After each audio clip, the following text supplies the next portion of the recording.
do basically. I think people like don't totally understand what I do with my time.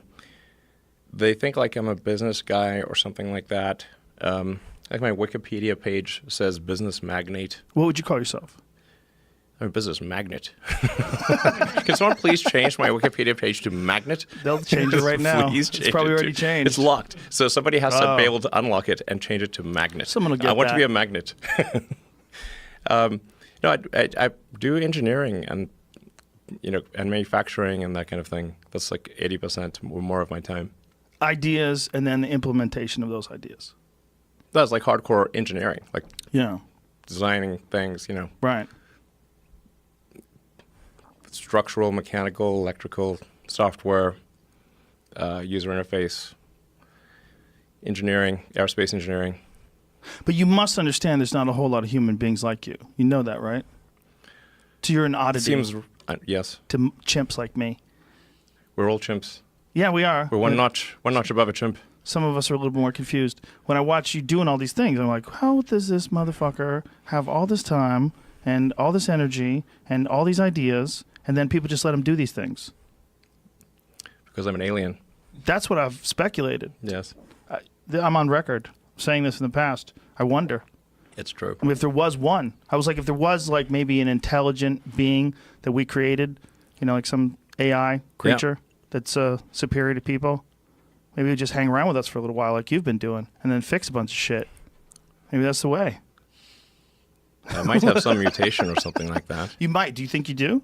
Probably. Do you wonder? Like, you're around normal people, you're like, You're like, what's up with these boring, dumb motherfuckers? Ever? Not bad for a human, but I think we'll not be able to hold a candle to AI. You scare the shit out of me when you talk about AI. Between you and Sam Harris. I Oh, didn't sure. even consider it until I had a podcast with Sam once. Sounds and great. He made me shit my pants. Talking about AI, I realized, like, oh, well, this is a genie that once it's out of the bottle, you're never getting it back in. That's true. There was a video that you tweeted about one of those Boston Dynamic robots. And you're like, in the future, it'll be moving so fast you can't see it without a strobe light. Yeah. You could probably do that right now. And no one's really paying attention too much other than people like you or people that are really obsessed with technology. All these things are happening, and these robots are... And did you see the one where PETA put out a statement that you shouldn't kick robots? It's probably not wise. For retribution. Their memory's very good. I bet it's really good. It's really good. I bet it is. Yes. And getting better every day. It's really good. Are you honestly, legitimately concerned about this? Is like AI one of your main worries in regards to the future? Yes, it's less of a worry than it used to be, mostly due to taking more of a fatalistic attitude. So you used to have more hope, and you gave up some of it, and now you don't worry as much about AI. You're like, this is just what it is. Yeah, pretty much. Yes, yes. What- But no, it's not necessarily bad. It's definitely going to be outside of human control. Not necessarily bad, right? Yeah, it's not necessarily bad. It's just outside of human control. Now, the thing that's going to be tricky here is that it's going to be very tempting to use AI as a weapon. It's going to be very tempting. In fact, it will be used as a weapon. So the on-ramp to serious AI, the danger is going to be more humans using it against each other, I think, most likely. That'll be the danger. Yeah. How far do you think we are from something that can make its own mind up, whether or not something's ethically or morally correct, or whether or not it wants to do something, or whether or not it wants to improve itself, or whether or not it wants to protect itself from people or from other AI? How far away are we from something that's really, truly sentient?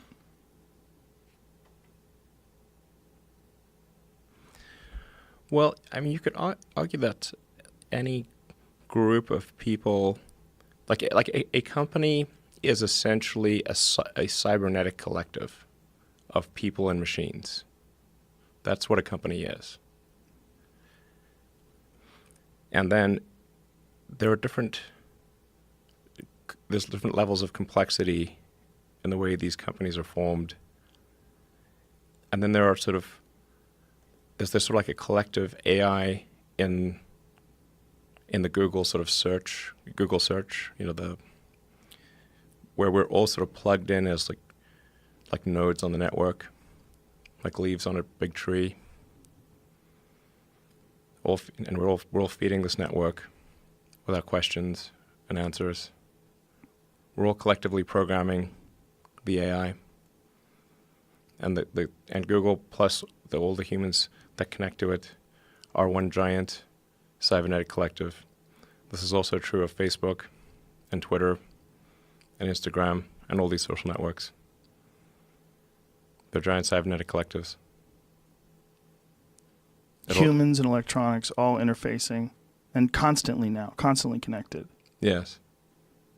Constantly. One of the things that I've been thinking about a lot over the last few years is that one of the things that drives a lot of people crazy is how many people are obsessed with materialism and getting the latest, greatest thing. And I wonder how much of that is, well, a lot of it is most certainly fueling technology and innovation. And it almost seems like it's built into us. It's like what we like and what we want, that we're fueling this thing that's constantly around us all the time. And it doesn't seem possible that people are going to pump the brakes. It doesn't seem possible at this stage when we're constantly expecting the newest cell phone, the latest Tesla update, the newest MacBook Pro. Everything has to be newer and better. And that's going to lead to some incredible point. And it seems like it's built into us. It almost seems like it's an instinct that we're working towards this, that we like it. Mm-hmm. That our job, just like the ants build the anthill, our job is to somehow or another fuel this. Yes. I mean, when I made this comment some years ago, but it feels like we are the biological bootloader for AI, effectively. We are building it. And then we're building progressively greater intelligence. And the percentage of intelligence that is not human is increasing. And eventually, we will represent a very small percentage of intelligence. But the AI is informed, strangely, by the human limbic system. It is, in large part, our id writ large. How so? Well, you mentioned all those things, the sort of primal drives. Mm-hmm. There's all the things that we like and hate and fear. They're all there on the internet. They're a projection of our limbic system.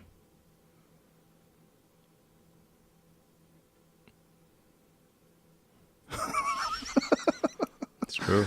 No, it makes sense. And the thinking of it as thinking of corporations and just thinking of just human beings communicating online through these social media networks as some sort of an organism it's a cyborg. It's a combination. It's a combination of electronics and biology. Yeah. Does this In some measure, like the success of these online systems is sort of a function of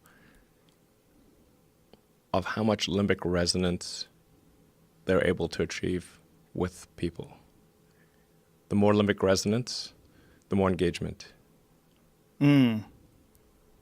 Whereas, like, one of the reasons why probably Instagram is more enticing than Twitter. Limbic resonance. Yeah, you get more images, more video. Yes. It's tweaking your system more. Yes. Do you worry about or wonder, in fact, about what the next step is? I mean, a lot of people didn't see Twitter coming, that, communicate with 140 characters or 280 now would be a thing that people would be interested in. Like, it's going to excel. It's going to become more connected to us, right? Yes. Things are